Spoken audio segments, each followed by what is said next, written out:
Anastasia and welcome back to my video blog. Today we're talking about an interview day.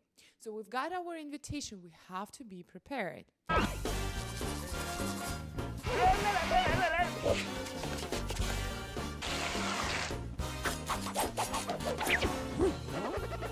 There are mainly two scenarios how your interview session can be held by program. So the first scenario is that you will have a pre-interview dinner a day before your interview session. And then the other scenario is basically you have an interview day and you go there in the morning and this is one day event. So let me first explain you what to expect during your pre-interview dinner. Now let's talk about the pre-interview dinner. So the dinner usually starts around 6 or 7 p.m. and you have to schedule your traveling accordingly so that you have enough time to get ready. When you arrive, don't be late. You will see 4 or 5 residents from the program over there and the other applicants as well. The program usually reserves a table and pays for the dinner. So I will now answer the most commonly asked questions about how to behave during your pre-interview dinner. First question, how to dress up? Well, once you arrive, you will see that the residents are dressed up casually. And you can pick the casual outfit too. Just be sure not to overdress or wearing very short dress or skirt or very open t-shirt. Now, the question about alcohol, whether or not to drink alcohol. Well, really it depends. The applicants usually take initiative by ordering food and beverages for the group. So if you see that they order alcohol, there is nothing wrong if you join the group and drink 1 or 2 drinks, but drink moderately. If you see that they do not order alcohol at all, don't order alcohol for yourself. Now, if you do not drink alcohol at all, there is no need to explain the reason. And you can just say politely, thank you so much, I'm just not drinking alcohol today. And there is absolutely nothing wrong in that. Now, about your primary goal of this pre-interview dinner. So the goal for you is to learn as much information as you can about the program, and the residents is the best source about the realistic situation in the program. So you're welcome to talk to other applicants and with residents, but there is no need to make an impression to residents since residents are not decision makers most of the time, and they usually do not participate in applicant ranking at the end. So they are there to answer your question, and this is the best opportunity for you to see in reality how this program is going to be and make your ultimate decision when you're going to rank the programs. All in all, what I would suggest to you is just be yourself. Do not think so hard about how to behave, what to say during this dinner. Just be yourself and learn as much information about the program as you can. Now let's talk about an interview day. I will first tell you briefly about the scheduling of this day. It starts around 8 or 9 a.m., so be sure to be there at least 15 minutes before it starts. And you will attend a conference where residents or faculty members or a program director will present their program, and they will tell you about the resident curriculum, how many weeks of vacation, the stipend. They will tell you what the program offers to residents. And then you will have one-on-one interviews with the faculty members. Usually they hold from 4 to 6 interviews. Then you will attend a lunch with residents where you can ask questions about the program and then have a tour to see the facility of the department. The interview day will be closed by a program director who is going to answer all the questions that you still have about the program. Now let's talk about one-on-one interviews. So these are 20 to 30 minute sessions with faculty members, sometimes with chief residents and the program director. And I will tell you about the types of personality that you might face during these interviews. The first type, I call them talkers. They are the friendliest people. They will smile, they will break the ice by introducing themselves to you. They will talk about the program, what does the program offer, the studying curriculum. Then they will ask some questions about your CV, and then they will close up asking whether or not you have questions about the program. So, first, listen to these people, do not interrupt them. Then, answer questions, try to maintain conversation. Maybe you can talk about some other things like hobbies or literature or something else. So, these are the people that are the easiest to handle. Now, let's talk about another type of personality, and I call them passive listeners. These are very hard people to handle because they do not talk much. In fact, they sometimes can start the interview by asking if you have questions about the program, and it's really challenging to keep asking questions about the program during 20 or 30 minutes. So just relax and start off by asking questions about the program, and then look for social cues that you can use to break the ice and maintain the conversation.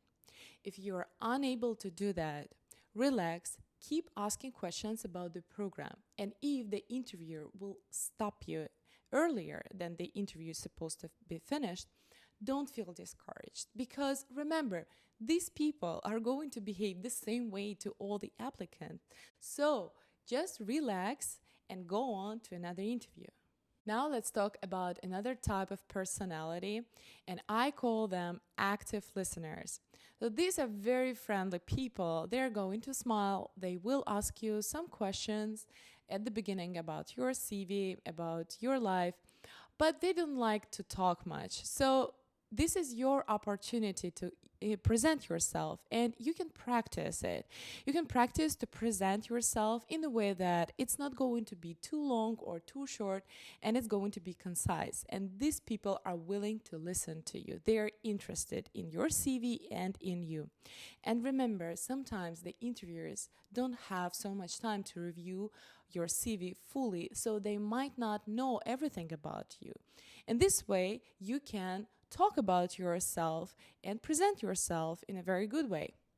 Now, another type of personality, and I call them curious type. These are the people who are interested in you outside of medicine. So they might even start the conversation by asking you about your hobbies, about your interests, about the books that you've read. So you should not pull the conversation towards the medicine part, because they're just not interested in that.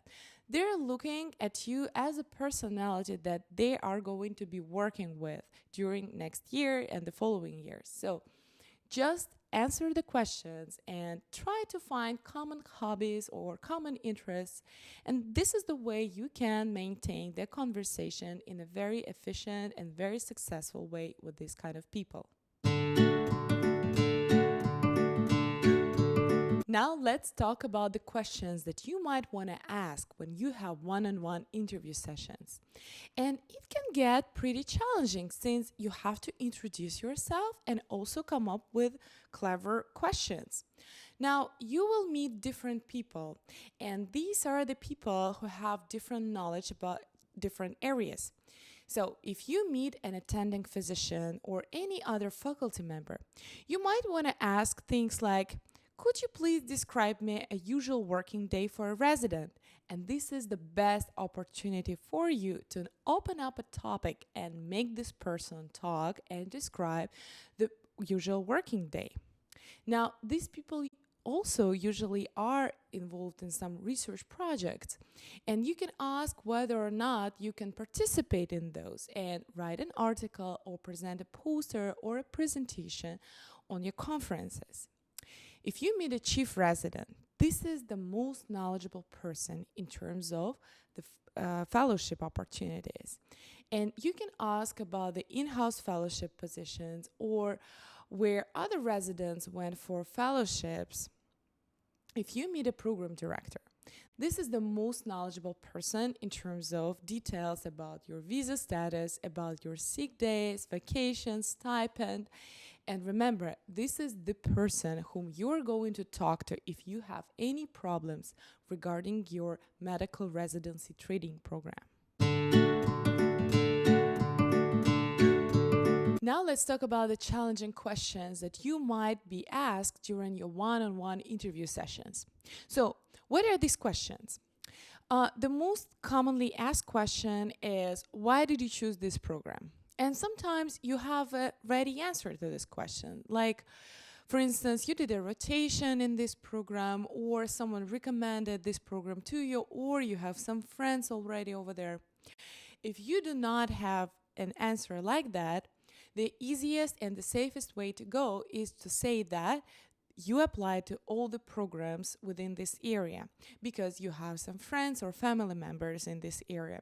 So if you say that, there is nothing wrong because the interviewer will think that you have some connection with this area, and it's much more likely that you're going to rank this program higher than any other program which is located in a different area.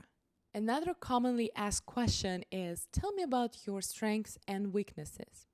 Well, you're probably ready to talk about your strengths, but probably not so much about your weaknesses. What about your weaknesses? I am emotional. Why should I tell you? So try not to talk about your weaknesses in a negative way.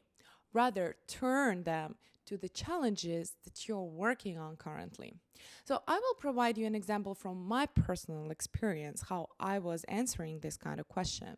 So I would say that I really consider this characteristic of mine as a weakness, that I take the sole responsibility for the work that other people are doing. And this is just one of the examples that you could provide to the interviewer during your one-on-one interview. Another challenging situation that you might get into is that the interviewer will tell you that they really like you and they will ask you how you're going to rank their program. Well, this is a really challenging situation because you don't want to tell them that you are going to rank this program number 1 or number 2. And you don't want to ignore the person who is asking this kind of question as well. So the safest way to go is just to say that you're going to rank the program very high. And this is the way that you can avoid the discussion about the numbers in your rank order list, but also let the program know that you're really interested in them. After your interview is finished, don't forget to write a thank you letter to a program director or other faculty members that interviewed you. So write this letter a week or 10 days from the day of your interview. And the reason behind of this time lag is because if you write a thank you letter the day after your interview is finished, these people are going to remember you for sure. So write this letter 7 to 10 days afterwards so that you will remind to those people about yourself. Now let's talk about what to write in your thank you letter. So first, express your appreciation for visiting the program, seeing the facility, having lunch, talking to different people. And trust me, these people really deserve appreciation since they dedicate the full day to meet the applicants. Further, in your email, say exactly what you liked in the program, and this is the way that you're going to show to the program director and other faculty members that you're not sending the same email to different people, that you really are interested in this particular program and you are going to rank this program high. Now, very important information for visa-dependent applicants. Now, any medical residency training program sponsors 2 types of visa. The first one is J1 visa and the other one is H1B visa. J1 visa is a little bit more tricky one because after you complete medical residency training program in the US, you are required to go back to your home country and work for 2 years. And then you can come back to the US and be eligible for any other type of visa. H-1B visa is different because it does not have this requirement. You can't stay in the US after you complete your residency program. However, by the time you apply for medical residency training program, you have to have step 3 passed in order to be eligible for H-1B visa. And during your interview, don't forget to verify from your program director which visa the program sponsors. All right, how to increase your chances of getting into a residency program that you really like the most out of those that you have been to? There is something called a second look visit, and basically this is the second time that you are visiting a program to get a better understanding about the program. Now, the best time for you to schedule your second visit is somewhere in December or January, because by this time you have already visited the other programs, so you have something to compare with. You can email a program director of your program that you want to visit the second time and kindly ask for a second look visit. Now, a program director might or might not agree to do so, but if he or she does, I will tell you right now what to expect during the second look visit. If the program director allows you to come for their second time, the program will usually accommodate your visit. And that means that they will make you attend the morning conference, and then you will have a tour to see more facility that you haven't seen so far during your first visit. And also you will have a lot of time to chat with residents and faculty members. And since you probably are going to be the only person who is visiting the second time the program during this day, you will have a great opportunity to learn as much information as possible and to talk to as many people as possible to learn more about the program. Now, why should you do this second look thing? Well, especially if you are living in a different area and you have to travel, that shows to a program director and the faculty members that you are really interested in this specific program, that you are dedicated. And it will give you a great chance to be ranked higher in the program rank list. Guys, thank you so much for watching me. Please subscribe to my video blog on Parceed.